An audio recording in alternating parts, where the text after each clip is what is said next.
2 minutes after. We really like to be punctual and on time. Welcome to our ACAP delegates as well as our visitors and the public to the Atlanta Planning Advisory Board March 17th meeting.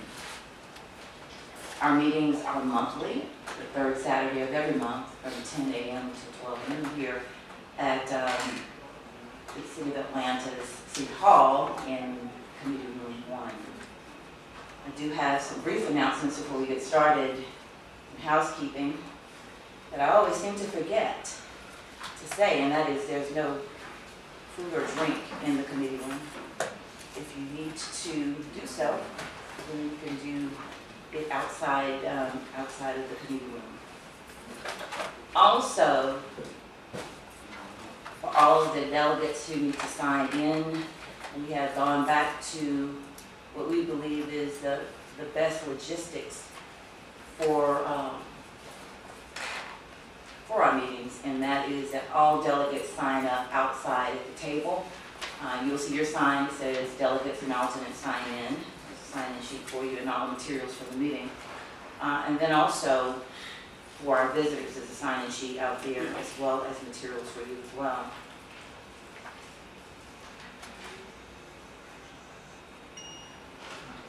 If you want to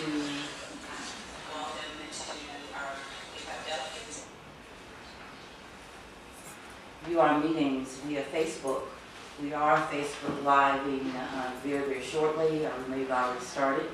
We also have added a new component to our meetings, and that is that we're now videotaping our meetings. Even though we do appear on cable channel 26, we appreciate that service that the City of Atlanta gives to us.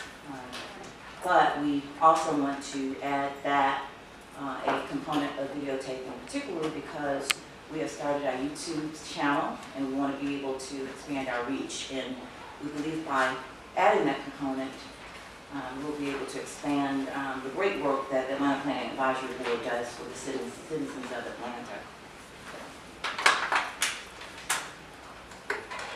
At this time, if someone would give me a copy of an agenda. We have a copy of the agenda. Thank you very much. Yeah, out on the table, all the materials are out on the table. We want to continue to also thank the City of Atlanta's Planning Department for the support that they give us. Trust me, we don't take that for granted. And we appreciate all, like I said, the work, the support that they give us throughout the month and then on Saturday mornings at our general meetings. I've officially called the meeting to order. And once again, I want to thank all of you all for coming on this beautiful, somewhat cloudy, rainy, warm day in the City of Atlanta. We are getting ready to take roll call. We do know that we need 13 to have a quorum in order to vote on any matters related to the work that we do. Thank you. So this time I want to ask Ms. Barbara Hubbard, our recording secretary, to go ahead and do roll call. The delegate sheet should be outside. If it's right there, Mr. Carr, could you do me a favor? That's okay. Ms. Bush, Mr. Jones, someone. Thank you very much. If you could take that outside. There's a table there that already has the sign-up sheet. Thank you. Okay, Ms. Hubbard, go ahead. NPU A, no representation. NPU B, Richard Brown, delegate. John Muzzy, alternate. Here.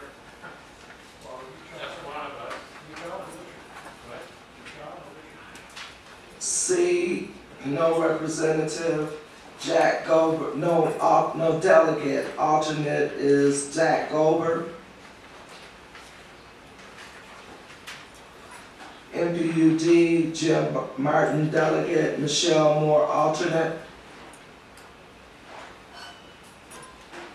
NPUE, Jim Snyder, delegate. Ryan Harris, alternate. Jim Schneider, present. NPU F, Debbie Skopczynski, delegate. Present. NPU G, Ola Reynolds, delegate. Keith Sharp, alternate. NPU H, Barbara Hubbard, present. Charles Shelton, alternate. NPU I, Jennifer Freeman. Present. Eunice Glover, alternate. NPU J, Al Bartel, delegate. Present. Benjamin Dickerson, alternate. NPU K, Chad Smith, delegate. Lita Hardeman, alternate. NPU L, Bob Jones, delegate. Maurice White. NPU M, Michelle Schreiner, delegate. Rashad Muhammad, alternate. Did she say did I hear present for Michelle? Yes, that's it. Okay. NPU N, Amy Stout, delegate. Catherine Woodling, alternate. NPU O, Carl Holt, delegate. Marcus Owens, alternate. NPU P, Rashid Hunter. Present.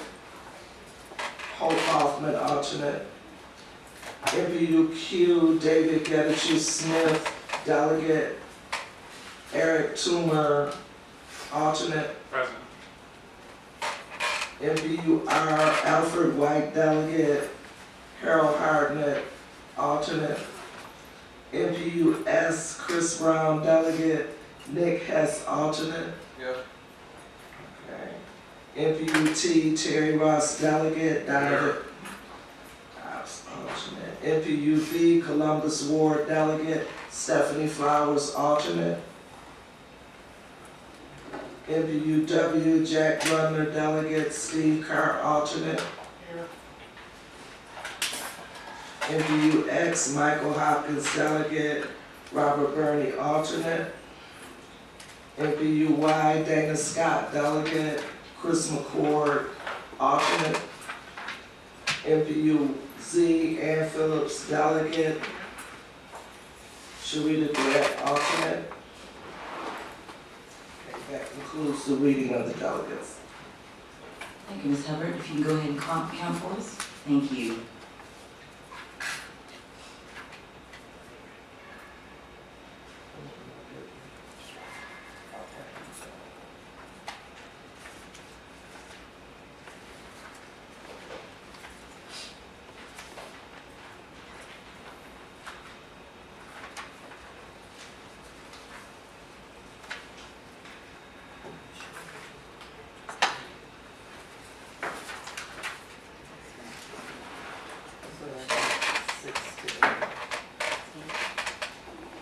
Okay.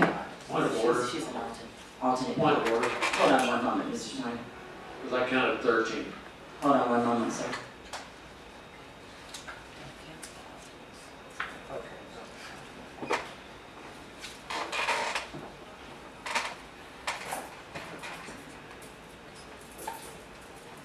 Okay, we have 13 voting delegates, so we do have a quorum. Very good. Okay, we can go Madam ahead. President, Yes, Mr. Snyder? Jim Schneider, NPUE. Based on our experience at the last APAP meeting, I would like to present a motion that we add to our rules a provision that unless an MPU chair has communicated with the APAP president or with planning prior to the start of any APAP, any regularly called APAP meeting, that no representative be recognized as a voting representative for that MPU. Okay, Mr. Snyder, if you recall in February, we actually, I believe we brought up the exact same thing, and it was duly noted. I know you want to make a motion. The motion's on the floor, unless it's second, of course, it'll die, but I understand, okay? So it's been properly seconded. Any discussion? My discussion is that we've already dealt with the exact same motion. I'm not sure if it even was a motion, you introduced it as a motion, but that has been complied and is moving forward. We've already, all of the MPU's chairs who have changed their delegates have either notified me via, I spoke with them either at a meeting, or they sent an email, or phone call. Okay, what I'm trying to do is something that goes further than this year, that it becomes part of our rules, and that anyone coming in should get a copy of our rules along with our bylaws. Okay. And you can always suspend rules, but you cannot suspend bylaws. So you suspend rules if there is some extraordinary condition, but generally, the rule would be that they can't come in and change it without having prior disclosure to it, and that's the reason for my motion. I understand. Okay, any more discussion? Ready for the question? All in favor of Mr. Snyder's resolution, which basically, not resolution, but motion, is to make it a rule, a part of APAB's rules, that a MPU chair has to notify us in writing and or Other, it could be telephonic, Okay, email, telephonic. whatever. They have to contact either planning or you, or your position. Okay, and we will make that a rule of ours, so a rule mean in writing, that if a delegate has been changed, that they would notify us. Okay, all in favor, by show of hands?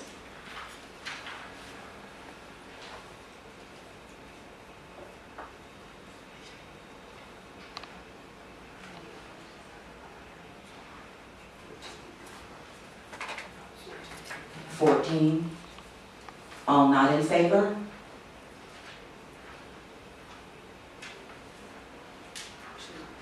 Okay, 2. Any abstentions?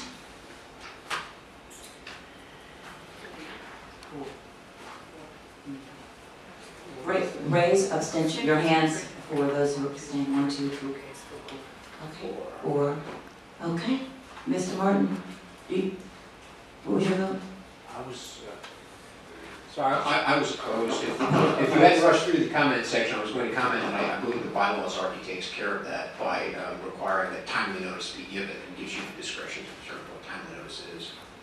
Okay, I did ask you for any more comments, so. Yeah, sorry, I arrived late, so I'll just get sorted out. I get it. Okay, thank you. All right, so that motion passes, and we will put that in our to Mr. Martin's point, if our bylaws already address it, then, but we will take that up at our retreat, March 31st. Point of order. Mr. Timmer? I believe that would be in conflict with the bylaws, thus it is not a proper motion if it is in conflict with the bylaws. And I would ask the parliamentarian to advise us on that. Yeah, I'm checking on that now. I don't believe it is a conflict with the bylaws, because the bylaws merely state timely notice, and I believe what Jim Schneider is trying to do is define that beyond the mere statement of it. Mr. Schneider? Jim Schneider, the other point would be that if it's a rule rather than bylaw, if there are extraordinary circumstances, then the body can suspend the rules. If you define that in the bylaws, you cannot do that. And so timely manner strikes me as a nice general rule, but that's hard and fast in that sense, and so the interpretation gives us some flexibility on a day-to-day basis. Do the bylaws define or require us to have rules? Does it set out that we should have rules or that we shall have rules? Well, I know that we are in the process of drafting, actually, it's pretty much done, meeting rules that will not necessarily be voted on, but have come through the executive committee meeting and will be recited in the beginning of each meeting. So I don't know if that's something that can be added into the meeting rules, or are we talking about something different? I follow up on that with Mr. Toomer, that I don't know that anywhere in Robert's rules or our bylaws that it says you can or you cannot have rules.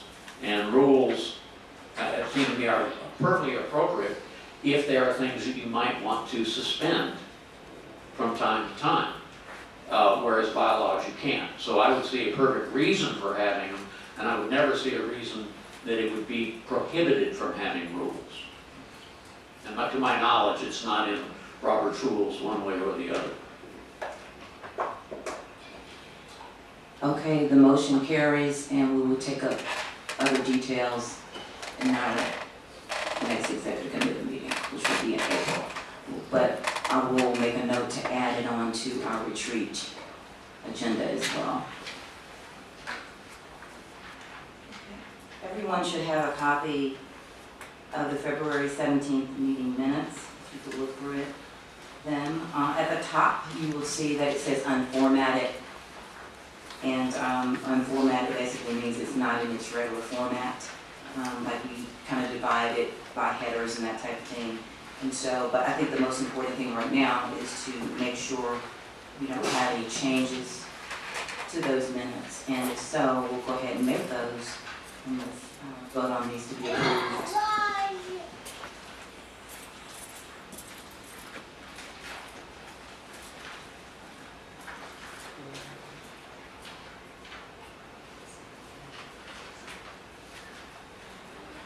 Mr. Toomer? Motion to accept. Second. Okay, we've got a motion to accept and also a second motion as well. Any comments, questions, additions? Okay. All in favor of approving February 17th meeting minutes of the Atlanta Planning Advisory Board, please show by raise of hands.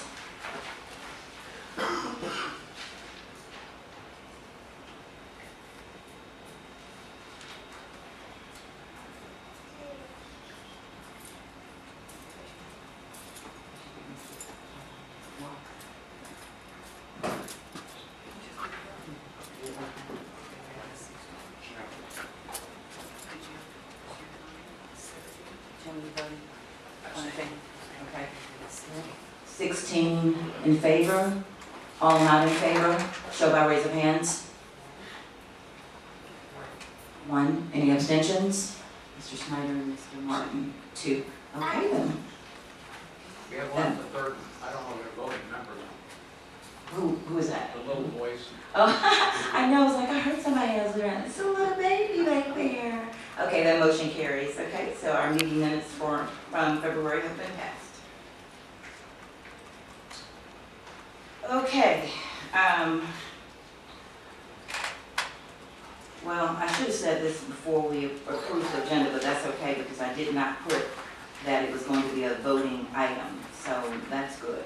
The resolution that you see before you, hopefully, what's important is that all delegates have a hard copy of the resolution. If you don't, all the materials are on the table outside.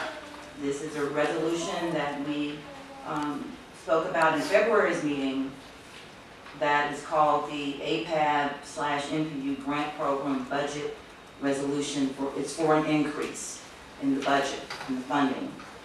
And so what you see outside, what you have is a draft of the resolution. You then see 2 comments from Jim Martin and myself, because what we did is we asked the executive committee to look over the draft resolution and give us yes, sir. Madam Chair, we did not approve the agenda yet. First motion we did was a vote. I'm so sorry. I did this in February too. I want to do the minutes and the agenda at the same time. My apologies. Okay.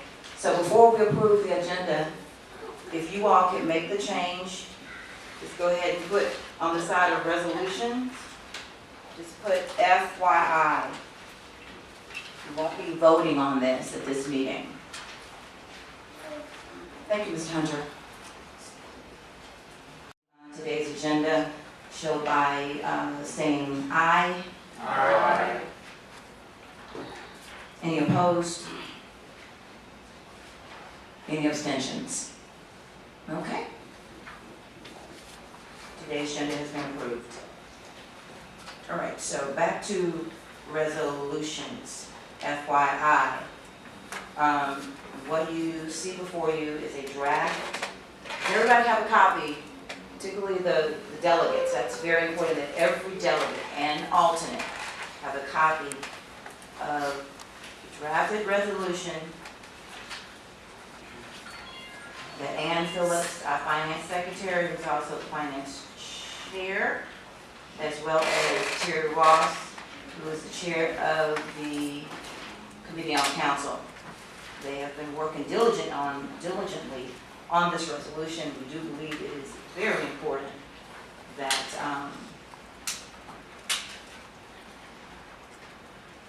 that we really look through this and give delegates as much, I won't say as much time as they need. Give them a deadline to give us some input. And so what you will see is comments based on the resolution that Mr. Martin and myself have made. And then you also will see a drafted budget that's associated. Jennifer? There are also two drafts of resolutions out of committee that are for information only on the table there, Out of which on the committee? shelf, on the shelf there. One out of CHR, one out of zoning. Okay, They're just for informational purposes, but there was no room out there on the front table when I arrived late, so I'm trying to do it. So I just put them up there if anyone wants a copy. okay, all right, thank you, Mr. Martin. Ms. Phillips, would you go get copies for us, please? You have copies. You have copies I here? can pass it out too. Oh, okay, thank you, Mr. Martin. You're welcome.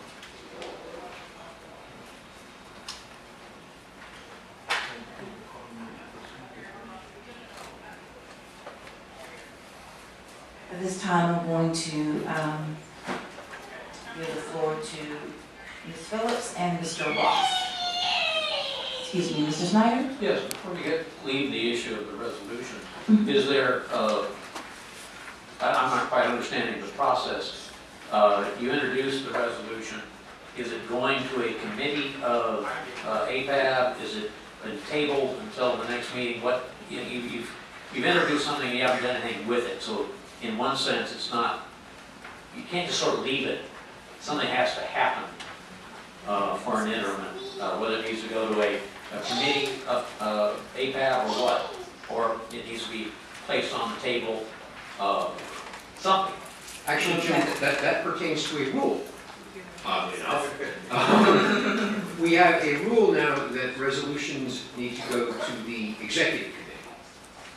And so the next place it would go would be the executive committee, and when it is timely and appropriate, we've always tried to bring things to the full body as well for informational purposes.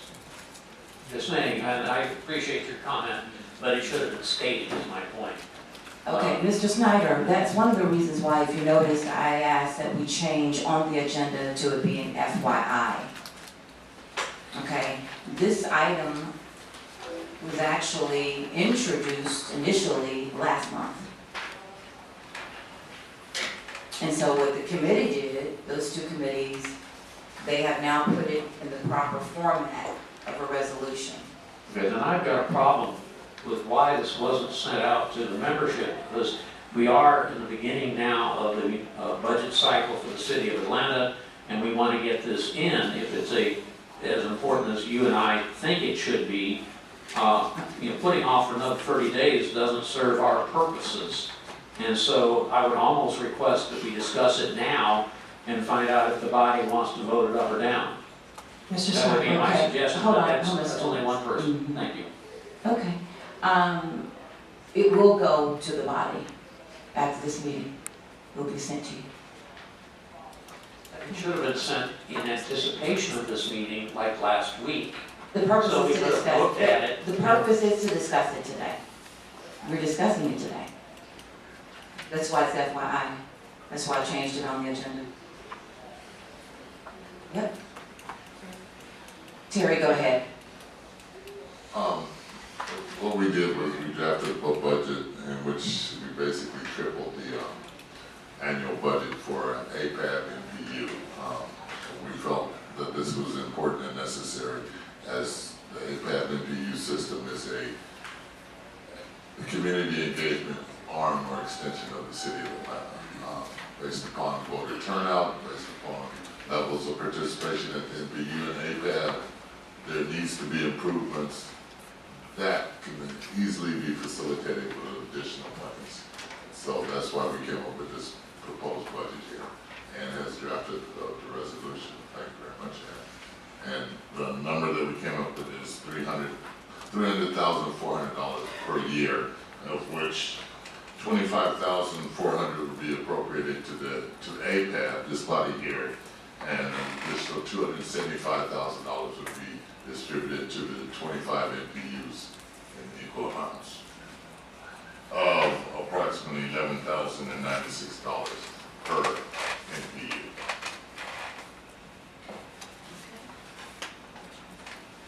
That's it, Mr. Fox? That's it. Okay, Mr. Tiller?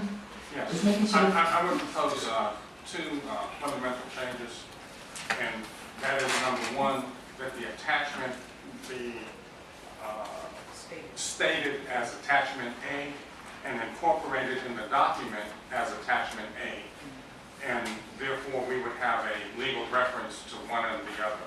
At this point, we really don't. So this needs to be attachment A, and then it needs to be stated in the resolution as attachment A. I would agree with that.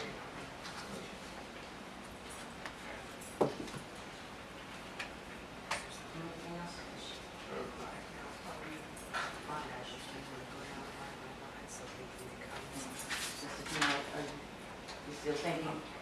I saw something else, but I can't think of it. It's not Okay, a I wanted to bring to everyone's attention, if you would look at very carefully, since we're in discussion, look at the comments. It's a lot to read right now, but if you want to scan it, if you would look for number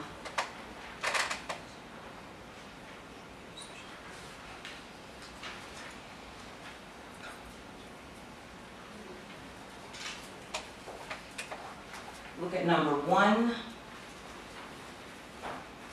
of my comments, and look at number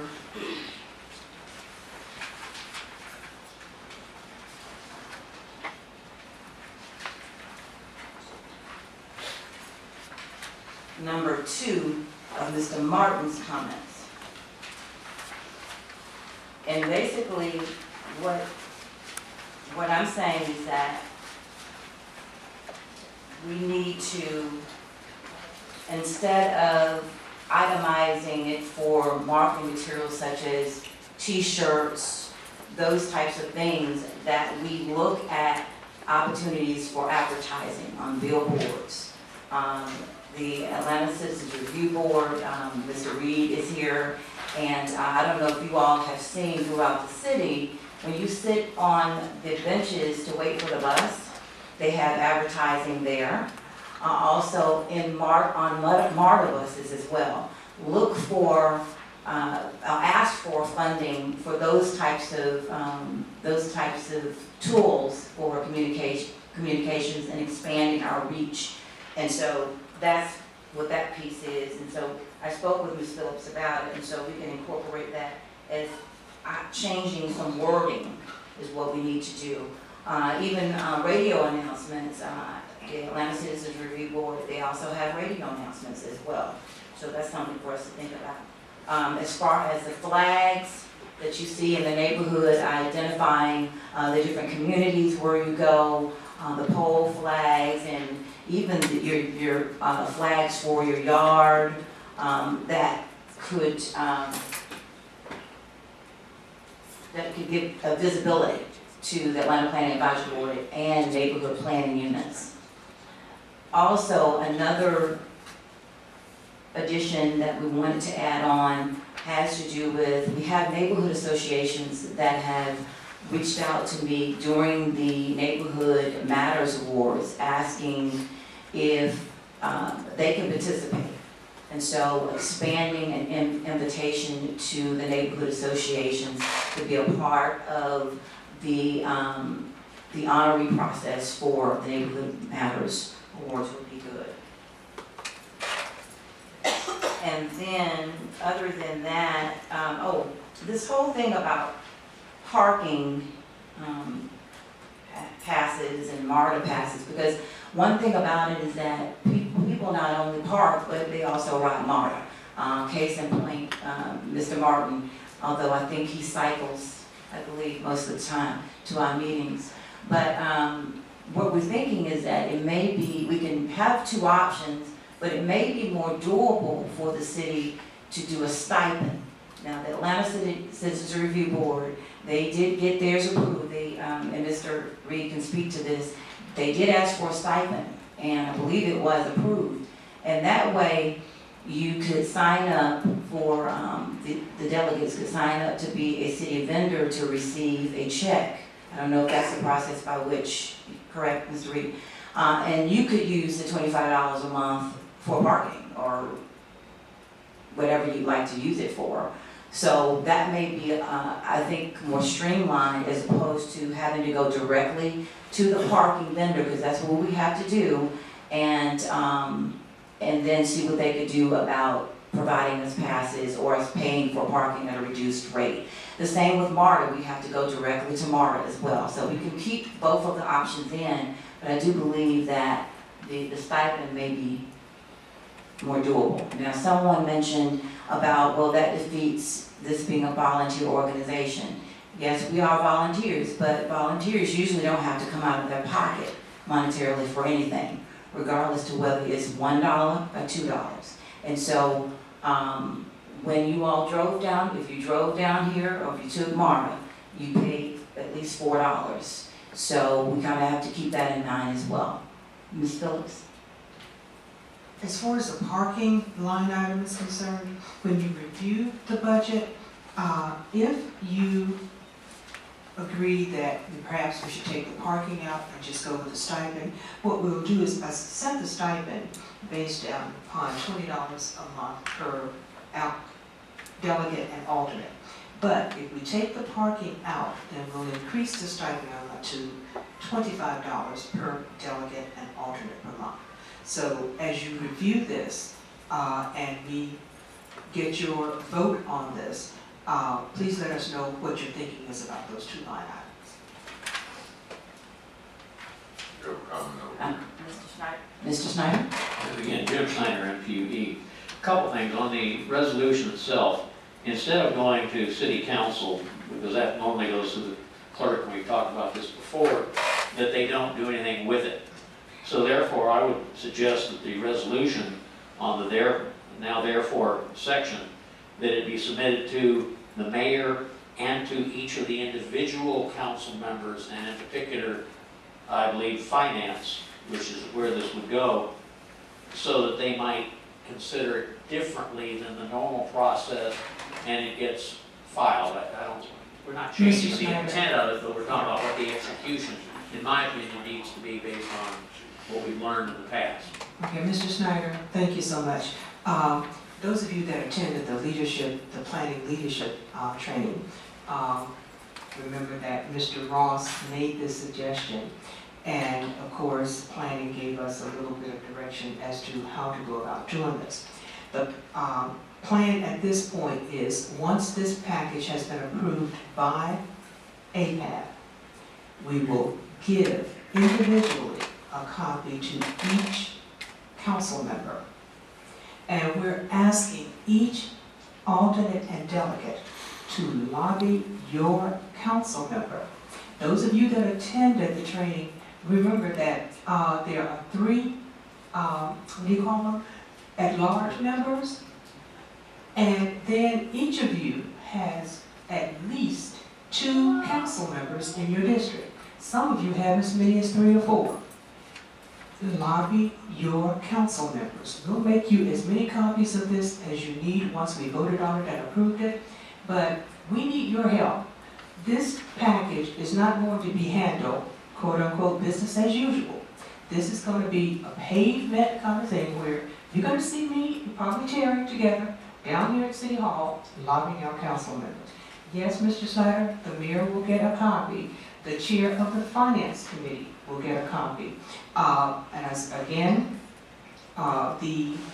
we were instructed by the finance committee, what is Theo Pettis, yeah, what's his title? Bill Pace. he is the administrator, city council Yeah. administrator. His direction to us was to make sure we bring it to him first. Madam So, President, I was interrupted during my comments, so I will continue. okay, That doesn't change what our resolution should say, and so my comment still stands. The other point on the draft budget, I've got a problem with having two finite amounts in all these line items, that we should have, in my opinion, a greater generality of the area and not necessarily go specifically with like social media being 2450. That might be fine, but it seems like we're locking ourselves into a budget when we really want more flexibility, and we need the funds generally to do these things. And I'm not afraid to, not just a $300,400, we can break it down, but I don't want to have too strict a line item in it. Plus, I would suggest if we're going to do the stipends, the stipend almost needs to be on an attendance basis. To just spend, give people money and then they never show up. Absolutely. I've got a problem when we have MPUA, they don't even have anybody specified to come down and vote for them. If they're not gonna show up, I don't want them to be eligible for the money, Sure, and we need to have some way to deal with that. sure. Well, the initial vision and objective of this proposed increase of the budget was to extend the reach of the NPUs and amplify the voice of the individual NPUs as well as APAD. And so I'm in agreement with you that we can just take one big bucket, call it marketing, and throw all those things in there, because, now we're talking billboards on the side of the road and bus stop, backstops and things Radio like that. advertising. And Mr. Ross, we Yeah, could, radio, we yeah. could So, enumerate all these kinds of things that are listed. I just don't want a light item on each one of them. I fully agree with you, Jim, absolutely. Okay. So, we did this fully realizing that we may amplify some voices that we don't necessarily want to hear, or that we certainly don't agree with, but that's the way a democracy works, and so. Terry, setting that Yes. up, and right in line with what Jim is suggesting, we could put those as an EG in the marketing column, just put EG. Okay. EG. Sure. Okay. Ms. Gorsinski, good to see you. How are you? I don't know about anybody else, but I miss you. Just wanted to say that. Thank you. You're welcome. Good to see you. I'm Debbie Skipczynski, I'm chair of NPUF. And I haven't been engaged in any of these conversations regarding this budget increase, but I do want to make a couple comments. First of all, has any thought been given to how this is going to be implemented? Not every NPU, and NPUF is right at the top of the list, has the capacity to take on these kinds of funds. We don't have a treasurer, we don't have a checking account. We have no way of taking care of it, and quite frankly, I'm not sure that I want that, because that puts us at risk in other ways for people when they care to sue, for example, the NPU. Right now, we have no assets, we like it that way. The second thing is that a lot of NPUs are neighborhood-centric, so these kinds of funds just don't make any sense to us. And our neighborhoods are blessed with the kind of resources to do these sorts of things on their own. We like being neighborhood-centric. We like the activity to be for us as well. And the third thing is, has there been any thought on how we're going to audit this process? Are we going to allow the NPUs to take on the money and spend it at will, or will there be an auditing process? Is there an ethical issue that could come out of this? And I think until we get those things straight in our minds, that we should hold off on making this kind of request for the NPUs. For APAP, certainly, they're doing a lot of good work, a lot of not so good work, but there is a need for additional funding in order to do the work that we're doing. I think that makes a lot of sense, but until the NPUs are on board and have figured out how they can, and whether or not they even want to accept these funds, including the stipends, I think we might need to set that part aside. Thank you. Thank you. If you all look on the comments that Mr. Martin, and I think myself as well, I believe it was maybe Mr. Martin's number three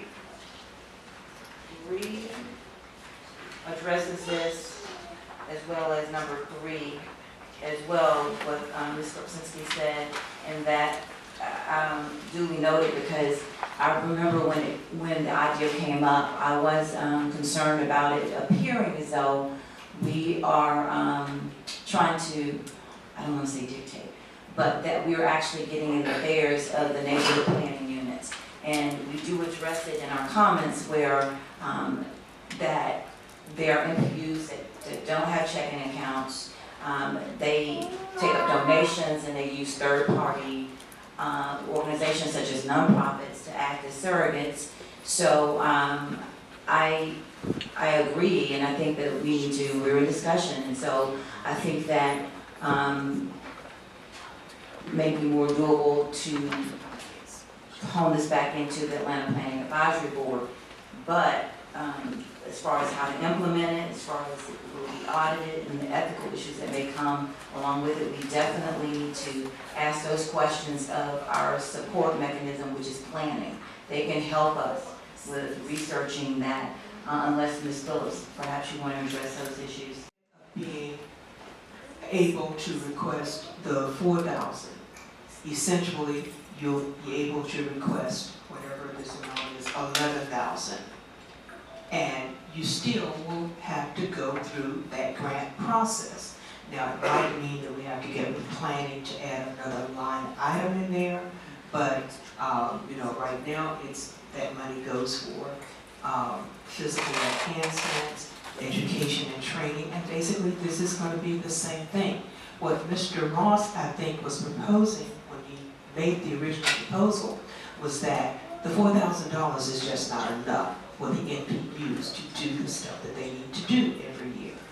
So instead of your grant application being for $4,000, your total grant application will now be $11,000. And we'll probably ask them to go back to doing it in 2 rounds like they had done in the past.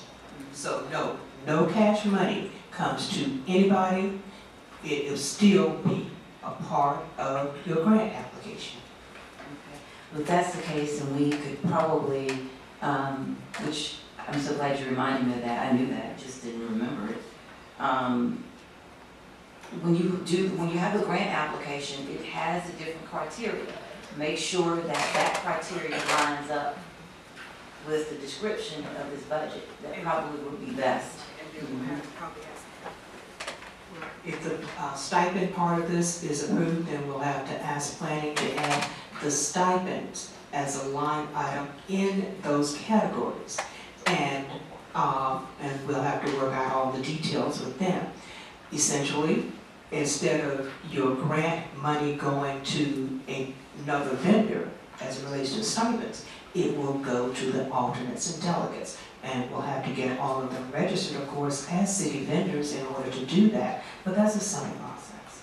As well as to Mr. Snyder's point regarding it being attendance-based as well. It is Yes. it is incentivized by participation and attendance. Absolutely. Very good. Mr. Mr. Bernie, yes. How about those, you your first name? I was just trying to think of the second name. Good to see you. Thank you very much, Madam President. I think I've heard mentioned several times radio advertisement. I'm not sure that should be a line item consideration because we should be able to accomplish radio advertisement as public service announcement, which would be at no cost to the body. Very good. Thank you, Mr. Bernie. Ms. Brown, Hello, how are you? I'm doing great, how you doing? Good to see you. So I want to speak to Chris Brown, NPUS. I want to speak to the parking situation. I think it's the spirit of the stipend, I think that some people are maybe against, but if we simply keep it simple, it's almost like the city employees. They pay $35 for parking passes, and I know that parking was an issue in terms of the quantity of parking passes that they allowed out.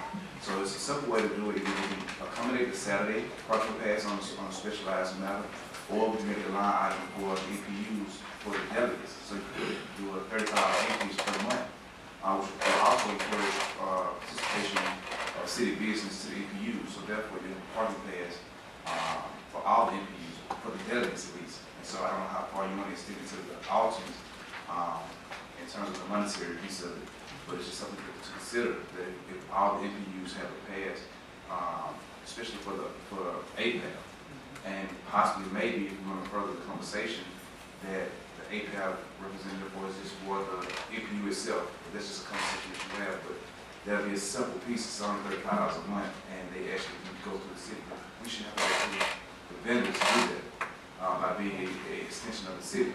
So it's just like being a city employee. If we want to apply for a parking pass for availability on Saturday, there's no city employees here, so it shouldn't be a big issue. But if we work that out, they can probably take place in the fiscal budget. Okay, thank you, Mr. Brown. Regarding parking, this is a conversation, several conversations last year, and Ms. Pines did some research for us, and we can definitely, John is here, Mr. Clinley is here, and can go back to see if that's doable. But I do know that she did do some research and came back with us to let us know that we would have to contact the company directly in order to do that, and that the city of Atlanta could not be a part of that process.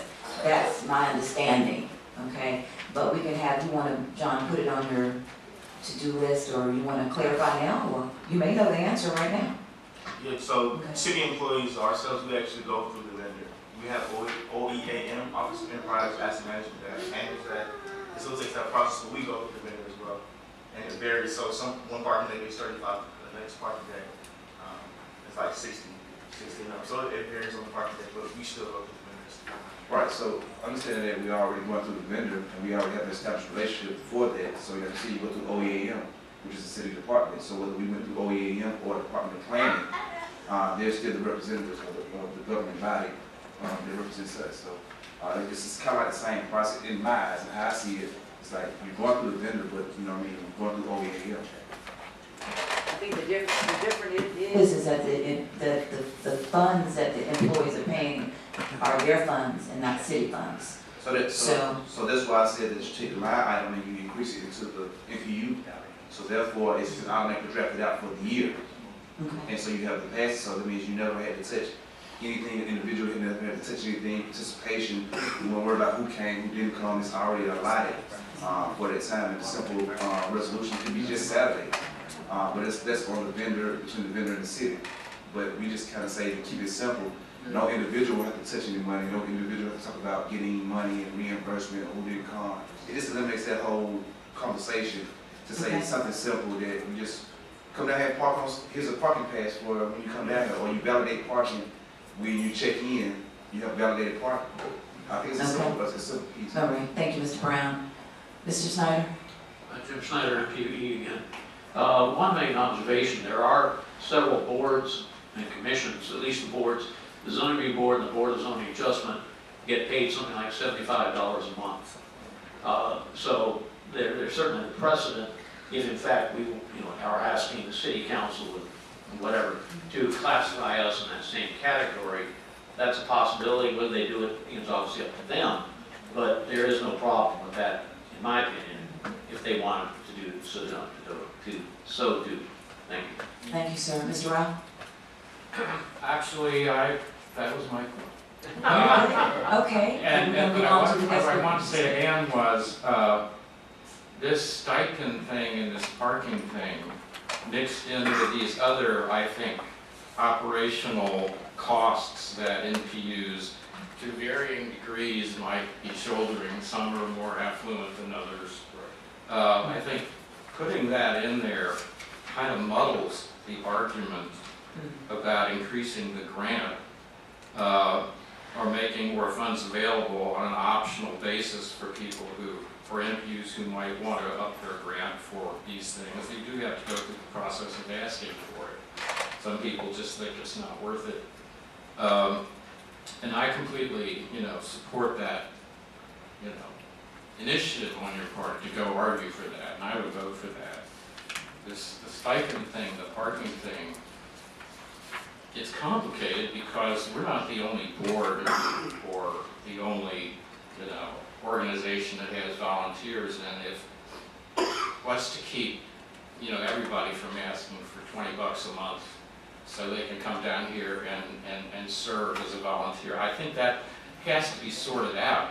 And if it has been sorted out in certain more distinguished situations than ours, that should be talked about too. But I would suggest we separate those things, just because I think it makes it clearer what's going on. And as for Debbie's comment, I don't think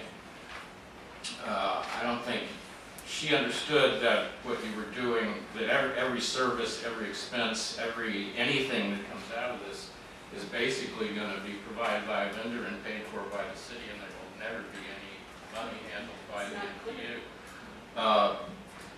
So, I think some clarity might be in order, and I do think that putting money in the hands of individuals for optional things they can do, like parking, and I think that's a problem. I think any legislator would have a problem with that.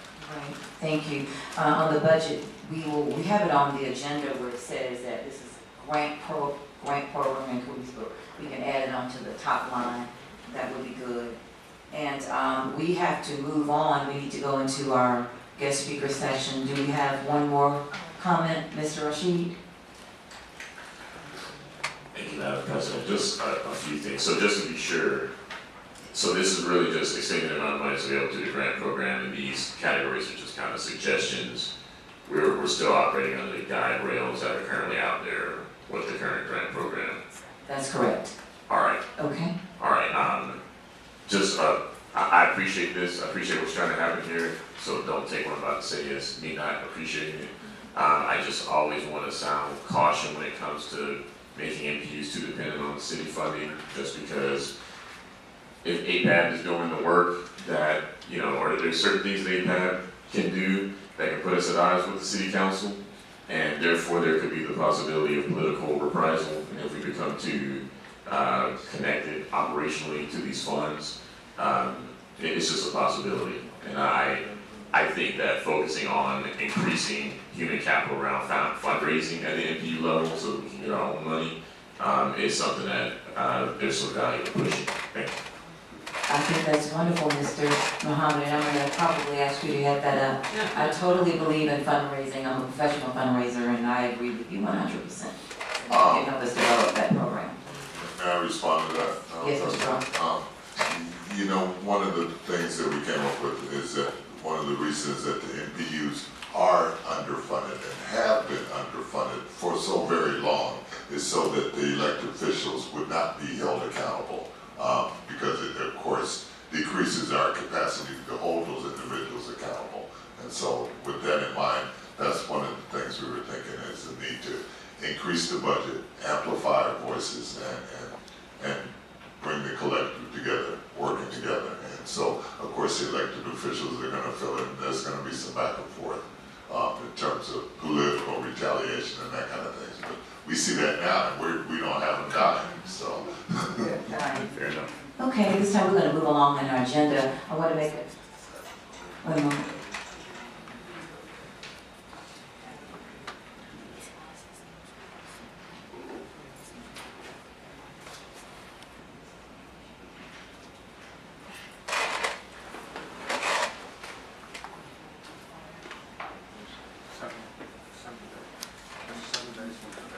Okay, all delegates, if you could, and we'll put this in a minute, I'll send an email as a reminder.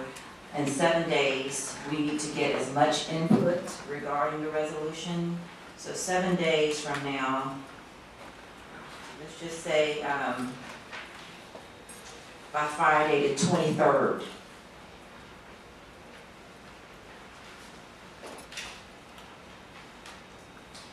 There was a conversation about us having a special call meeting in order to take the vote, and that would be via conference call.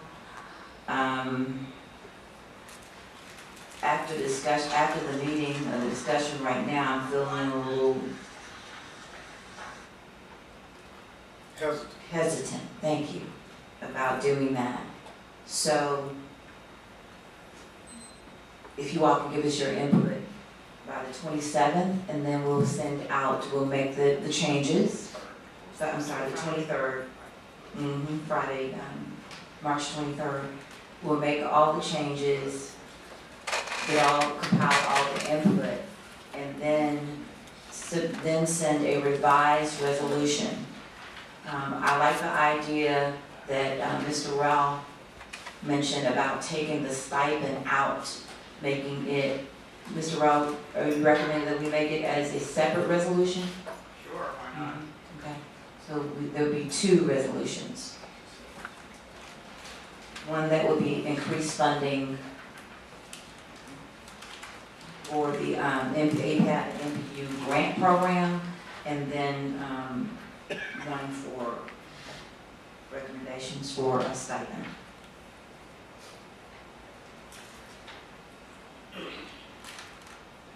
Question. Okay? Mr. Yes, if we're going to basically make the resolution, basically tripling the amount that the city puts into it, do we really need to have a budget, which gets back to my issue of having line item dollar amounts? If we're talking about just tripling the budget with basically the same guidelines they've had, I don't see what the problem with that is. We're not really talking about a material change to what the 100,000 or the 300,000 would be spent for.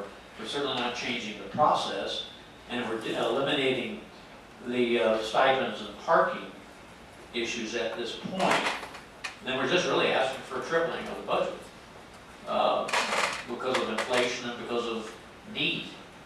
And that makes it a whole lot simpler issue and doesn't get us into other, we can talk about the parking and whatever and stipends separately, and we've simplified the one issue. Just simply, are they going to find us $200,000 more? Right, so when you apply for a grant, you have a budget. All the MPUs do, who submit, as well as APAT, we have a budget. And so if it is approved, this is just kind of like an example to the council more than anything, and what we're proposing. So once they approve whatever the amount is, then when we go to submit our grants, then we'll know really they would have approved that amount, and then it would line up. Well, let's go back to when the mayor put the $100,000 in. I don't know that he had a budget. I think he had the general areas that you could expend the money in, and I think what we're really asking for is just tripling that money for the same kinds of things, Right. but not delineating a line item, and that's what I'm trying to get away from. Right. You don't want to get caught in that trap. Right, which is why, Mr. Snyder, I mentioned that the line items are going to change to actually mirror the whatever it's officially called, the grant program application. Yeah, but I would suggest you say tripling the amount based on the same guidelines as have been done for the 100,000 in previous years. That's the way I would, that would be simpler. If I may. Okay, yes, Mr. Tillman. If I may. Jim, please consider that the grant process now is very specific, as we know, and that potentially that some of the items that are listed here are not listed in the current grant program. So these items, if they incorporate, can be dropped, but if there isn't anything that specifically is set out in the current grant program, then they need to be incorporated in so that the monies can be legally used for that purpose. And so I'm partially agreeing with you, but also saying that we need to make sure that we're not stepping outside the grant, the current grant, and if the grant needs to be modified, then we can modify it. Well, if we're eliminating stipends and parking, We're not eliminating it, we're just taking it out. well, we're taking out of eliminating from this resolution. resolution. We may put them on another resolution, that's fine. But we're eliminating from here, and then somebody needs to say, are the remaining uses listed here compatible with what's already being spent? I don't know that, yes, I don't know that, no. That's why it's listed, because we need to incorporate it. We're stating it so that it can be incorporated, Okay. and that's something. Right. But that's why I didn't want to have a line item for a dollar amount. We can put in, for example, and I think you said it earlier, i.e. the kinds of things we would like to see, included in the budget. And there may be something that's not there now, I don't know. Right. And that's why Gentlemen, we're gonna have our APAB retreat on the 31st, and these are some items that we can talk about. We Well, do need to timing though move on becomes the. very important if we're talking about getting into the budget cycle, which is, I believe, has already started. And so, It has not started yet, is that correct, Ms. Phillips? I believe the first part of March, that's what I was told. I haven't seen any documentation. Okay. Okay.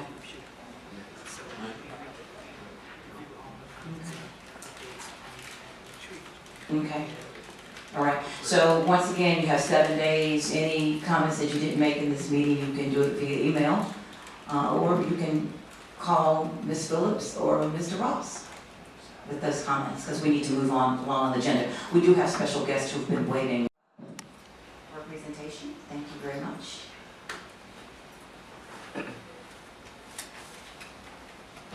Good morning. Good morning. So I'll just be very brief with this. I know you have to conduct other business. Again, my name is Jebu Sengover, and I'm the City Ethics Officer. I've been with the office over 9 years now. We are a small city department. We do currently have 5 full-time folks, and we, as we say, we do the best we can in terms of our work for the city. Just for a few things I just wanted to bring to your attention today. The first thing, of course, as we were talking about, Ms. Freeman said, the financial disclosure requirements. And I'm sure many of you know that you are required to file the financial disclosure statement, and you are required to file that in the year in which you are at your position and the year after you leave the city. And that's the question we get from people. Why do I have to file this statement if I'm no longer in this position, serving in this position? City code does require you to do that just for the year after you leave. Another reason people ask is, why do I have to file this statement? What's the purpose of it? This is not an uncommon requirement. This is common in many other jurisdictions as well as the federal government, and it's really required for transparency. So we do review any business, contractual, or financial transactions that a city board member or a city employee may have.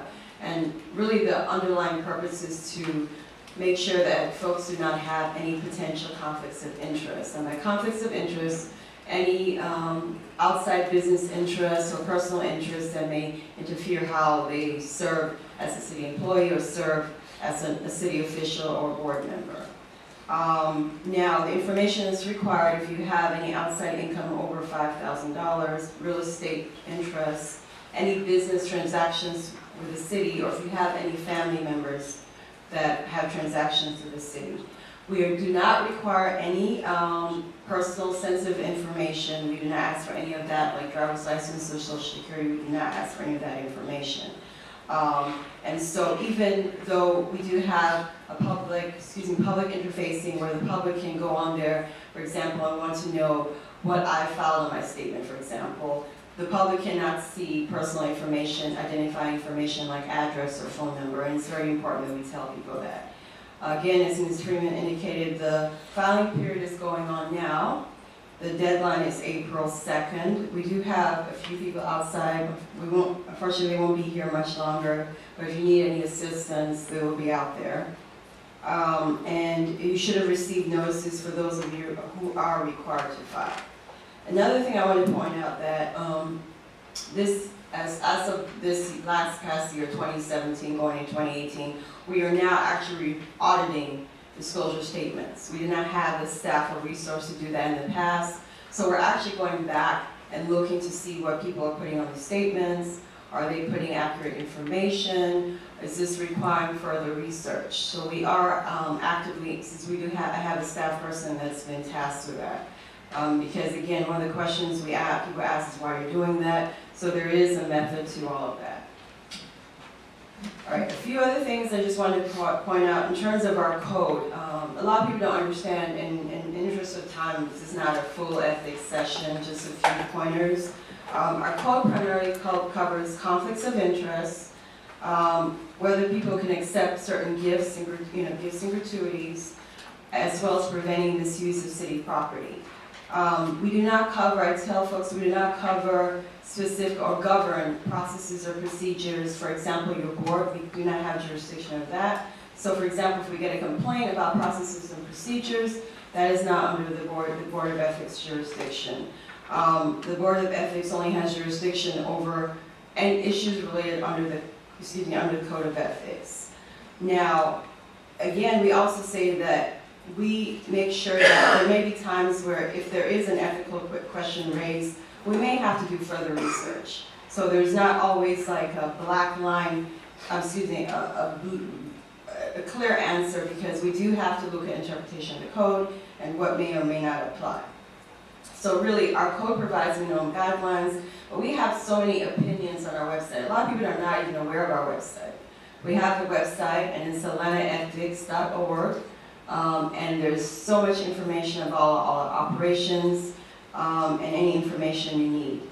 And one other thing that we did do today is we did bring some ethical guidelines for city board members, so you're welcome to grab a copy. The last few things I want to just mention, and that's in terms of thinking about when is recusal required for you in terms of your role. When are you required to recuse on a voter decision? Primarily, again, if there is a conflict. If there's a conflict of interest, if you know that there's some financial or personal interest, financial meaning you're getting some kind of monetary or material benefit from the issue before the body. Personal could be where you're not necessarily getting an interest, but you know that this is a family relationship and you may not be as objective in terms of making a decision. Now, we do not say that you can still appear before a body as a citizen and a taxpayer, or if you're just representing your interests, you're representing your property's interests, you can appear before the body in that situation. So primarily that's all. I just wanted to bring up a few things about our code and the financial disclosure requirement, and if you have any, I'll take if there are any questions, I'll take a few minutes for questions. Thank you. Thank you, Ms. Miller. Yes, Mr. Martin. Yeah, I emailed ethics officer at atlantaga.gov midweek this week. Does that go to you? We have it's the ethics officer mailbox, so we're yeah. Okay, I didn't get a response to it. I believe my vice chair has to also file a financial disclosure, but I wasn't sure about that, and she indicated that she didn't get an email with login information stuff on it. Okay. So if she does, I wanted to make sure that she got it, and since I didn't get a response to my email, I didn't know if I needed to take some other action on that. What's your name again, sir? Jim Martin, Chairman. Okay. Hopefully I didn't go into our spam, because we do check emails constantly, so we do make sure we're as responsive as possible, but I'll double check into that. Thank you.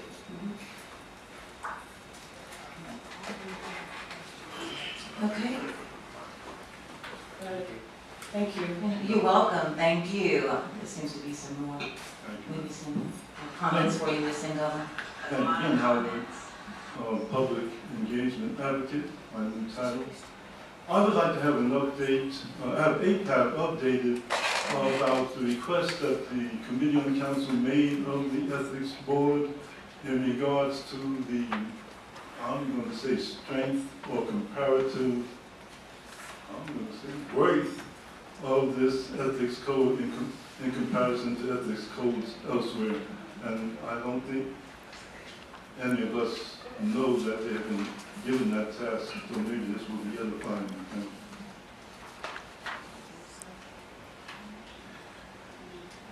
I believe what Mr. Howard is referring to is we've been asked to do an ethics task study.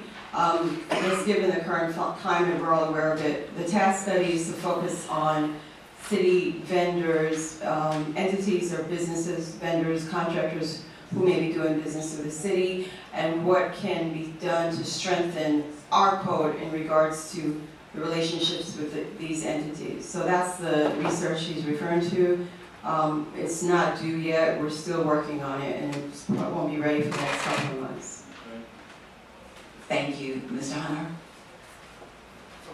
Our question was, who has to file disclosure? Whether that, I know I haven't received these, I want to make sure I didn't miss anything. Okay, all right, I'm going to, I was going to bring this up later on, but the clerk's office is supposed to contact you directly if you are a new delegate or you are an officer in a different role. Okay, and what they're going to do is they're going to, normally what happens is in January we have an installation of officers and they come and give you your oath of office. But because we had our awards, they were not able to do that. So what they've decided to do is to call you directly, and perhaps you can take your oath of office either at a council meeting or in their offices. You don't have to come here. So I will follow up with them because a delegate list should have been already sent to them via the planning or some other organization. But I will double check with their office to make sure they have all the, they have updated delegates, and I'll highlight which ones need to be, that I think need to take their oath of office. Okay? And financial disclosures. Okay. Yes, I believe they do need to file, so. Yes, chairs, delegates, alternates, vice chairs, and even MPU chairs, APAP officers. Not the officers, but just officers, but that's just the chair and the vice chair of the MPUs.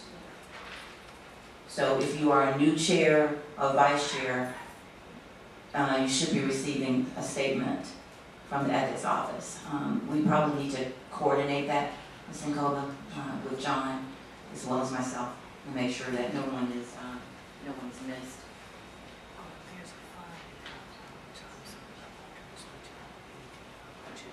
Okay, all right. There is a fine if you don't file on time, and the alternates need to know that they have to file as well. Okay, all right. Mr. Toomer? Quite quick, could Ms. Senkover actually address that in that way? We're not taking it from tertiary, we're getting it direct from the ethics office. In terms of, excuse me, the fines, yes, I'm so sorry I meant to mention that. So, in terms of the process, the filing deadline is April 2nd. There is a grace period which ends on April 16th.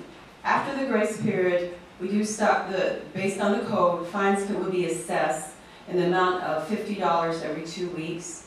It does cap out at $250 if you're a late filer. Now, if you're in non-compliance, which means you do not file at all, that fine is $500, and you could even be subject to recommendation removal from your city role, city position. So we do take it seriously. So we do expect people to be compliant and file if you are required to file.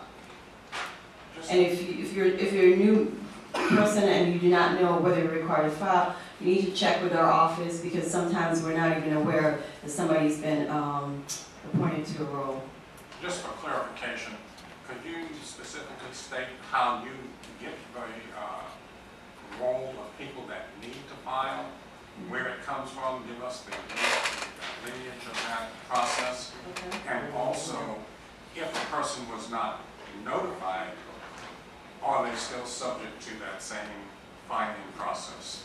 So, in terms of, and I've been in the office for 9 years, and it's been a work in progress. So basically, the code specifically identifies folks that are required to file it. You have city employees, then you have persons that sit on the city board would be required to file it, as well as persons appointed by the mayor and city council to another board. So it may not be a city board, but if that person is appointed by the mayor or city council, that person is also required to file. And so we have identified, it's in the code, identifying persons that are required to file. Now, in terms of city boards, we get legislation, for example, our office works with the municipal clerk's office every year. We check to see if a board has been, a new board has been set up, and then we get the names of that board, and that's how we compile our list. Then we also depend on information we receive from our liaisons. We work individually with all the boards, commissions, and we check to see who's now on that board, if names have changed. So it is a very lengthy and can be sometimes, I say, a frustrating process, because people may roll off the board and we're not aware of that. And we by no means want to send notices out to people who are no longer required to file. So that's why we depend on the boards and departments, agencies, to let us know if the person is no longer serving, as well as whether we get new people. And we do also add, we do have a cutoff period, but we do continue to add during the filing season. So that's not unusual, we can do that. Ms. Ngova? Oh, I'm sorry, go ahead, Mr. Thomas. I also asked to get clarification on the person, if you did not notify them that they were to file, if they were still held accountable. Okay, I apologize. So in terms of, we are required to notice and send notice to an individual. And if they did not receive notice, no, they would not be subject to sanctions if they did not, because they have to actually receive official notice by law. And we do have, it's set in the code, a paper notice in the law. Thank you. I wanted to ask you a question. I believe this was a date. It was a 2018 delegate list. It was like this. Okay. And it was submitted to Ms. Hines. She had Ms. Hines, okay. Erica Hines, right. She requested it because she needed to forward it to your office. Okay. So the question I have is, let's make sure you have, because this has all the new delegates. Okay. And alternates on it. Okay. And so that these people on your list to receive. No problem. And I'll make sure I check, because we have Janet Keene is she's a designated staff person, Janet Keene, in our office, and she works very closely with Ms. Hines, which is why I have her here today. We can double check that. Okay, thank you. Mr. Toomer. And would you suggest that people that are present and have questions as to whether or not they received, that they should go to the table and register? Absolutely. If they have any questions, we can tell them instantly right out there whether they should be required to file or not. We can check. And if they're not, we need to just maybe we have to do some further research and we'll contact them again. If they were not on your initial mailing and they go to the table, would that be considered notification and they would be subject to fine at that point? Oh, no, not at all. We still have to, what we would do is we still have to get them set up in the system. We still have to send them notice. No, they would not be, because they had no notice. You have to actually have notice. Thank you so much. No problem. Mr. Carr? I rarely get to exert my leadership abilities, so I want to be first in line to give you this. Thank you, Mr. Carr. That's commendable. Okay. At this time, we're going to call Mr. Reed up. He is Executive Director for the Atlanta Citizens Review Board, and maybe a few of the concerns that we had, or discussion that we had during that resolution, maybe you can help us, or lead us and guide us. Thank you. Lee Reed, Samuel Lee Reed, the second Executive Director of the Atlanta Citizens Review Board. I came today to specifically talk about our mediation program, but just to give an overview of what the Atlanta Citizens Review Board does. For those who might not know, We investigate, educate, mediate, investigate, mediate citizen complaints against Atlanta police and corrections officers. We also do community education involving awareness building and know your rights trainings. We have 8 staff. We have reported 13 individuals. Actually, we have a couple of board members who are here today. Ms. Barbara Ward Groves. Barbara Groves Ward, yes. And we have Mr. Michael Hopkins, who are on our board. They were newly appointed to our board. And you also have Mr. Bill Hubbard, Bill Bozart. And you have Sherry Williams, who are on our board, and Ms. Barbara Hubbard, who used to be on our board. We'll continue to do the work for the citizens of Atlanta. Of course, we have our challenges, making sure that the police department handles our sustained complaints appropriately. That's one of the challenges that we've been facing. But the main thing that I'm here today to talk about is our mediation program. We started this mediation program, well actually we were authorized for it in March 2016. We started the program, implemented, kicked it off September 2017, and last year from that date we had 4 successfully mediated complaints. We have now 6 successfully mediated complaints. And just to talk briefly about mediations, the way it works is if a citizen files a complaint against an officer, the citizen and the officer will both have to agree to come in and talk with a third-party mediator to see if they can work out a resolution for the complaint. We view it as a win-win for everyone, especially whenever we can increase the dialogue between citizens and officers. Mind you, it's on a one-on-one basis, but that's how you start improving relationships, sharing perspectives, getting a better understanding of what's happening in the community, especially for individuals and the officers that can spread that along with their contacts. We have contracted with 2 of them are former retired judges. One is a former law enforcement officer, one is a college professor, and one is a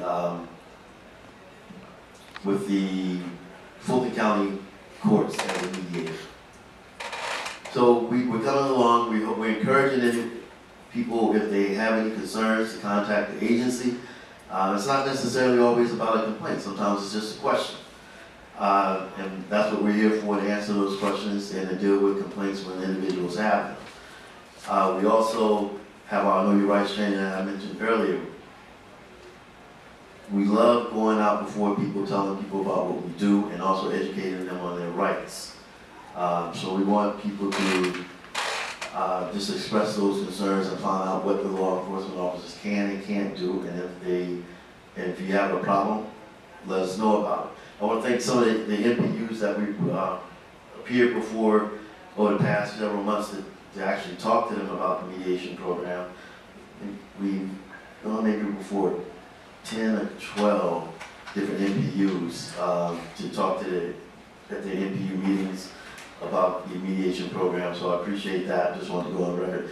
And if there are any other groups, organizations, or MPUs that would like us to come in and talk about what we do, talk about the mediation program, please let me know. One other thing I want to mention before I forget, we have an art and essay contest for citizens of Atlanta and Metro Atlanta residents to get your opinions, thoughts, perspectives on if you were a law enforcement officer, how would you be? That's the theme of it. The art and essay contest ends March 30th, I believe it is.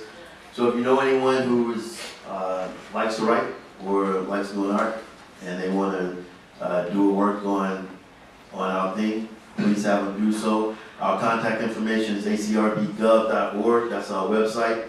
Our phone number is 404-865-8622. And to answer one of your questions about the stipends, yes, our board members now receive $50 for the monthly meeting and for the training. You have to attend in order to get it. We thought that was a fair amount for the board members for the time that they put in and for whatever cost that's related to that. Our board members, they have to put in between 10, 12 hours a month with reading cases, doing outreach, coming to the board meetings, doing training. So these are things that we require of them, and so they're held accountable for that, but they can only get that money if they attend the meeting, if they attend the training. Those are the two things that they get it for. They don't get it for outreach, they don't get it for anything other than the board meeting, that monthly board meeting, and any board sanctioned training. Do you have any questions? Thank you. Mr. Tillmer? How can I pass an opportunity? Right. Thank you for your presentation. It seems like that you guys have gone through some sort of, I want to say reorganization, but your charter was updated or something, or is in the process of being updated. Can you give us a brief on your new authorities, or what is proposed to be your authority? In 2016, this should be classified as a major overhaul of the ordinance. One of the major things, three of the major pieces that we dealt with was one, expanding our jurisdiction over the types of complaints that we could take. Prior to the 2016 change, we were only able to take 7 different categories. Now we're able to take like 13 different categories from the ones that we already, I'll read them to you real quick. Use of language, false arrest, false imprisonment, harassment, use of excessive force, serious bodily injury, death. Those were the ones that we had before. Then we added in 2016 a range of discrimination issues, discriminatory references, abuse of authority, officer conduct, retaliation, failure to identify, anonymous complaints, allow individuals to be able to file anonymous complaints, and just violations of the SOP as a general catch-all. We wanted to make sure that we were in a position to deal with the issues and concerns that citizens had and not have to just send them away because, oh, I'm sorry, we can't take that type of complaint. That was one of the main changes. The other change was the mediation program that I just talked about. And then there was also a requirement added for the chiefs of police and corrections that when they disagree with a sustained complaint that we've sent over to them for discipline, that they would provide not just their disagreement, but also the rationale and the reason for that disagreement. Because we need to be able to narrow and identify what the issues are that's preventing them from discipline, or in the board's mind, being able to handle the cases appropriately. So that's one of the things that we really started looking at. Now we have a good data set that we can start looking at to identifying the issues that we need to have a conversation with the police department about. Those are the main 3 things. There were like 13 different changes. Some of them had to do with the board, some of them had to do with board member removal, term limits on the board, outreach requirements. So it's like 13, but that's the main stuff. Wasn't the stipend included? That was included, yes. Yes, that was one of them. Any more questions, Mr. Reed? Well, thank you so much for coming and giving us that information. We really appreciate it. And Mr. Reed he's left some, I believe, the mediation program brochure, yes, as well as their overall brochure about their services. Thank you so much. Mr. Howard, if you could wait to public comment. This is another Thank public you. comment. This is a quick question. Quick question. I'd just like to know if the board would consider assessing the temperament of the police force in as much as It's on, but in as much as there is a 300 count deficit, and others, those that are there are having to bear the, the burdens of those. unless any members want to say anything other than Mr. Reed. Ms. Bush, do you have a report? Yes. Okay. Oh, that's right, I have it right here. Thank you, someone fill this up here. Yes, thank you so much. Okay, In the interest of time, you have the report before you, and the first thing I want to do is answer Mr. Toomer's request about rescheduling appearances at the code enforcement court. I took it upon myself to visit the court, and with the flow of information, if you've never attended that court, the people who are cited are, the flow is that they go to the social workers, case workers that have the cases before them in the computer, and they report as to what their citation is. And the case workers decide if the case could be dismissed or whether or not there was any real evidence there, and they direct them to, have a seat in one section of the court. Some people bring their lawyers because there are serious violations. So when they appear, the judge may give them extra time to correct the violation for various and sundry reasons. So without me having any law background, I just observed what was happening in the process. I will say that there needs to be more education, and that's what one of the judges mentioned during the Code Enforcement Commission meeting. Atlanta is growing, our neighborhoods are changing, and the code enforcement addresses a lot of different things. You have code enforcement issues in zoning, public works, and watershed. As you can see in the report, I tried to put in bold type the issues that were covered in the code enforcement meeting. Councilmember Shepherd asked for the top 10 violators of watershed bills, and the condominiums on Peachtree Street are not the only ones that owe $1 million. There are 2 more, and the lowest one on that list owed $342,000 in deficit water bill payments. It's a lot of information, so I've just kind of reduced it to the main issues that were on the agenda. And those, mainly those violators are multifamily landlords. And there's a question as well, the water leak is on the city side. No, the water leak is on the property. And there are extenuating circumstances where the city can't go on the property. So they have to determine how they're going to find out about that water leak. It may be in the street, if it's been there a long time, and I'll just use one example. There's a violator on Macon Drive. So it's causing the street to deteriorate, because of the asphalt and all that. So as you can see, there were a lot of interim cases, and this was reported by Major Van Hobbs, who is over code enforcement.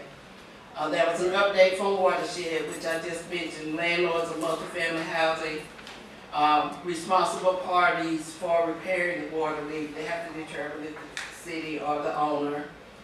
There was an update by Public Works by Commissioner Johnson, who made a PowerPoint presentation. The city has a problem with people dumping bulk items on property for collection when it's not the collection week.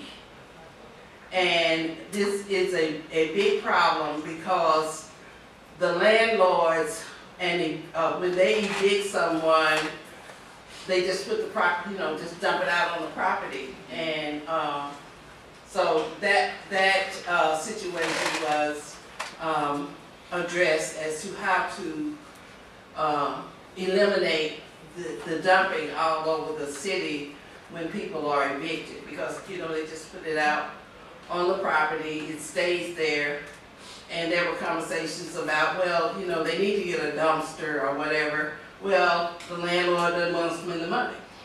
So there are some issues about bulk debris on the curb, and let's see, the last one, old business. Of course, there's follow-up items from last month, and as I mentioned, the Public Defender's Office representative spoke about focusing on education. I know in my NPU, in my neighborhood, there are people who have moved from other cities, other states, and they are not acquainted